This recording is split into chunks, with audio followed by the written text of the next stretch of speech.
The Zephyrian council chambers fell silent as Dr. Sarah Chen was escorted to the witness stand, her restraints gleaming under the alien lights. The assembled delegates, beings of crystalline forms, gaseous entities, and mechanical consciousnesses, regarded her with what she could only interpret as pity. They had studied humanity for 3 cycles now, ever since first contact, and their conclusion was unanimous. Humans were fragile, short-lived creatures incapable of withstanding true adversity. Subject designation Human Prime 7, announced Counselor Vexthai, their translator converting the being's harmonic frequencies into words. You stand accused of war crimes against the Dominion fleet. The prescribed punishment is neural restructuring through the pain synthesis protocol. Sarah lifted her chin, meeting the alien's multifaceted gaze. I understand. A ripple of what might have been surprise passed through the chamber. Counselor Morden, a towering crystalline entity, leaned forward. You comprehend the nature of this punishment, human? The protocol channels the accumulated suffering of 1,000 dying stars directly into your neural pathways. No species has endured more than 0.3 temporal units before complete psychological collapse. I understand, Sarah repeated, her voice steady. The Zephyrians exchanged rapid communications in frequencies beyond human hearing. They had expected begging, perhaps an attempt at negotiation. The humans' calm acceptance puzzled them. In their comprehensive studies of Earth species, they had noted humanity's apparent weakness: soft skin, fragile bones, limited lifespans, and most telling of all, their tendency to cry out at the slightest discomfort. Very well, Vexthai declared. Initiate the protocol. The neural crown descended from the chamber's ceiling, its biomechanical interfaces seeking the nerve clusters at the base of Sarah's skull. She closed her eyes as the connections were made, feeling the alien technology interface with her nervous system. The pain began as a whisper, a distant echo of stellar death. Then it crescendoed into a symphony of agony that would have shattered the minds of the galaxy's most resilient species. Sarah's body convulsed once, twice, then went rigid as her nervous system was flooded with sensations beyond description. But she did not scream. The Zephyrians monitored her vitals with growing alarm. Her heart rate had stabilized at an elevated but sustainable rhythm.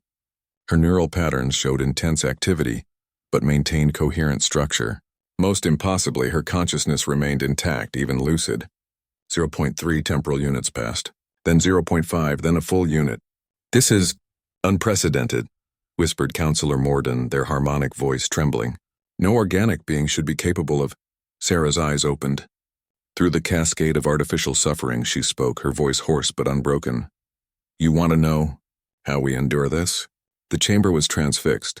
Here was a human, supposedly the most fragile of species, withstanding punishment that had reduced apex predators to catatonic states. You studied us, Sarah continued, pain racking her frame but her mind sharp as ever. You saw our soft skin and thought it made us weak. You saw us cry and thought it made us fragile. But you never understood what those things actually meant.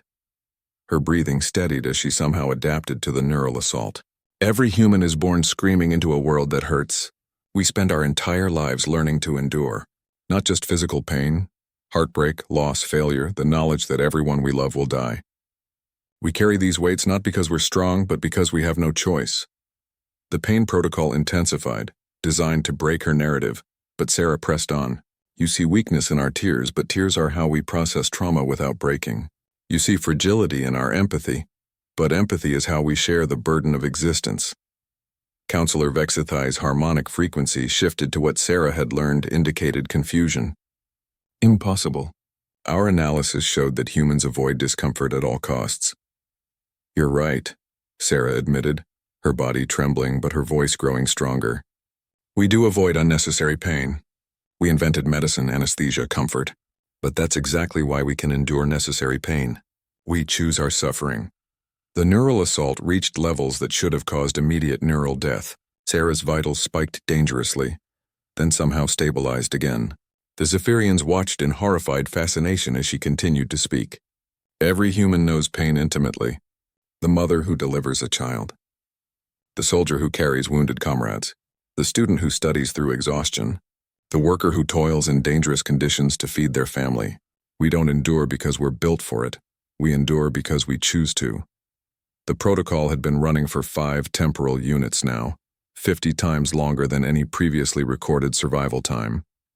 The chamber's monitoring systems began registering errors, unable to comprehend the readings. "You want to break humanity?" Sarah asked, her voice now carrying an edge that made the assembled aliens recoil. "You'd have to break every parent who's ever stayed awake all night with a sick child. Every person who's ever worked multiple jobs to support their family. Every individual who's ever chosen to get up and try again after losing everything." She paused, letting the weight of her words settle over the council. "You'd have to break a species that invented the concept of walking it off." At 10 temporal units, something unprecedented happened. The pain synthesis protocol, designed to be an unbreakable instrument of torture, began to fail. Sarah's nervous system had not only adapted to the artificial suffering, but was somehow beginning to filter it out. "We are creatures of adaptation," she said, her voice now almost conversational despite the ongoing neural assault. "Pain teaches us. Each trauma we survive makes us more resilient. You tried to break me with the suffering of dying stars, but I'm a human. I've been learning to handle suffering since the day I was born." The chamber erupted in panicked harmonics as the Zephyrians realized the implications. If one human could withstand their ultimate punishment, what did that say about the species they had dismissed as weak?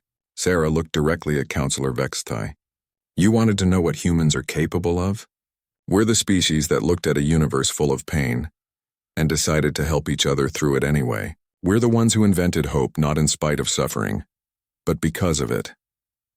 The pain protocol finally shut down, its systems overwhelmed by patterns they were never designed to handle. Sarah sat in the sudden silence, battered but unbroken, and smiled. "Now," she said calmly, "shall we discuss the terms of humanity's membership in your council?"